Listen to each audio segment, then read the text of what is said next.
I came in on a snow machine in late light, the kind of blue twilight the north gets right before the sun gives up. The old accounts said a trapper found it first, so I wanted to see it how he might have seen it.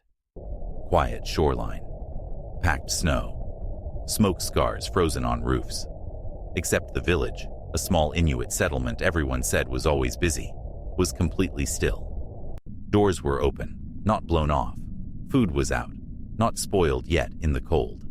A pot of caribou stew, frozen mid-bubble. A parka hanging by the entrance. Mittens, boots aligned like someone was coming right back. But no one did. I stood there listening. I could hear everything else. The lake ice creaking, my own breath, the wind. But not a single human sound. And that was the first wrong thing. How does a whole community disappear without footprints in fresh snow? I didn't come here blind. I'd been reading about it for months.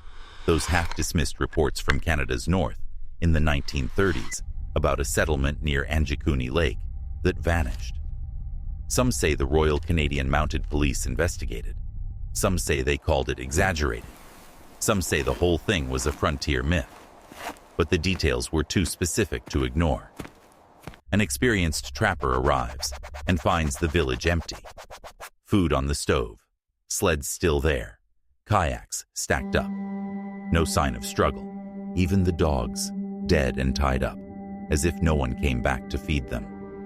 And, in some tellings, the village graveyard was disturbed, as if something had come from below, or someone had taken the dead. Most people read that, shake their heads, call it campfire horror. I wanted to know why the silence in the report felt deliberate. Why no names? Why no follow-up? Why the North is full of stories that get written, then unwritten. So I went there. The 1930s up here weren't kind. Winter stayed longer than it should. Fur prices were swinging. People moved between hunting grounds, trading posts, missions. Whole families would leave for weeks.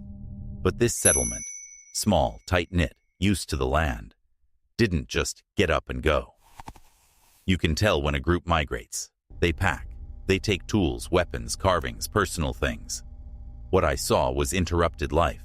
A pair of snow goggles mid-carve, needles stuck in sealskin, a child's toy, a tiny whittled polar bear, dropped right by the door. It felt like everyone heard the same thing at once and stepped out. But stepped out to what?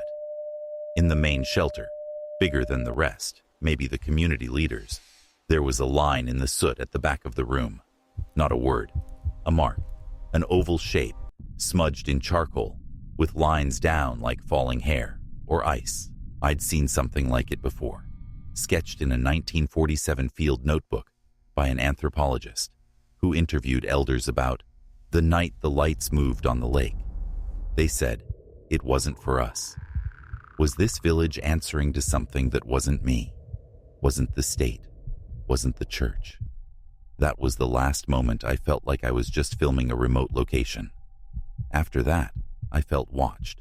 I tracked down the earliest version of the story, the one attributed to a trapper called Joe LaBelle, sometimes LaBelle. The spellings change like the weather. His account, repeated in northern papers, was simple. He knew the people there. He stopped by for warmth and company. He found no one. In his telling, it wasn't just absence. It was wrongness. Fire smoldering but unattended. Rifles still there. Furs still there. Things that should never be left behind in the Arctic were sitting in plain view.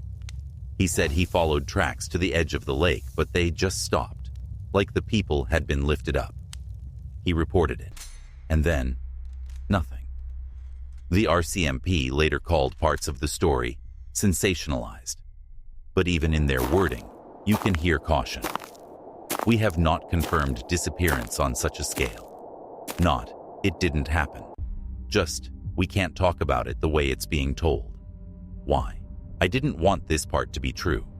But in several versions, the dogs, sled dogs, lifelines, were found dead, still tethered, starved. No one in the north does that. Even if people have to leave, the dogs get cut loose. Let them fend. Let them live. Starved dogs mean one of two things. No one came back.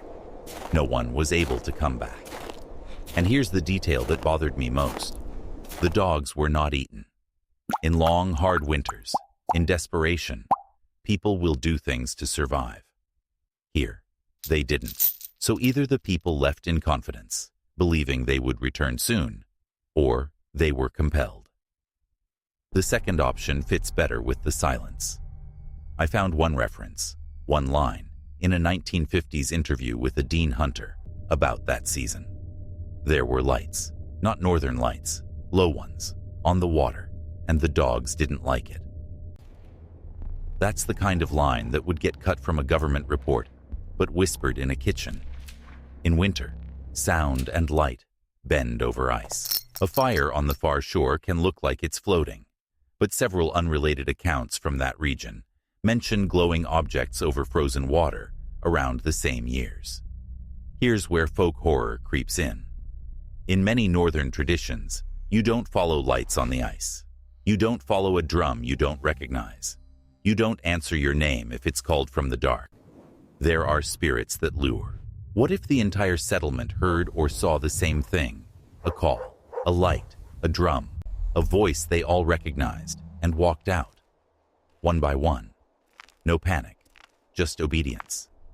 This is the detail that always makes people lean in. One version of the story, not the official one, says the investigator found the graves open. Not robbed like by thieves, but opened and empty.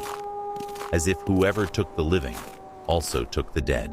When I reached the spot that was supposed to have been the old burial ground, it was just a wind-scoured ridge. Snow, lichen, old stones. Time had flattened it. But standing there, I could imagine a villager waking in the night, hearing something, and knowing it wants all of us. That, to me, was the most horrifying possibility. Not murder, not relocation, but ritual compliance. A town convinced, by belief, by fear, by something seen in the sky, that no one, not even the ancestors, should be left behind. What makes a whole community agree to vanish? So why didn't this become international news? Why don't school kids learn about the Canadian town that vanished? Because the RCMP downplayed it. Because early journalists embellished it. Because a story can die from too much myth. I read the surviving statements. They never say, "This did not happen." They say, "We found no evidence of mass disappearance as described." That's careful language. That's the kind of language you use when you couldn't get there fast enough. The weather wiped the tracks. Witnesses contradicted each other, and the only people who really knew were gone. So the story lived where all half-true northern stories live, in the space between official Canada and remembered Canada. The state said, "Unlikely." The elders said, "It happened," and time did the rest. When people hear about an empty village, they reach for normal explanations. Mass migration.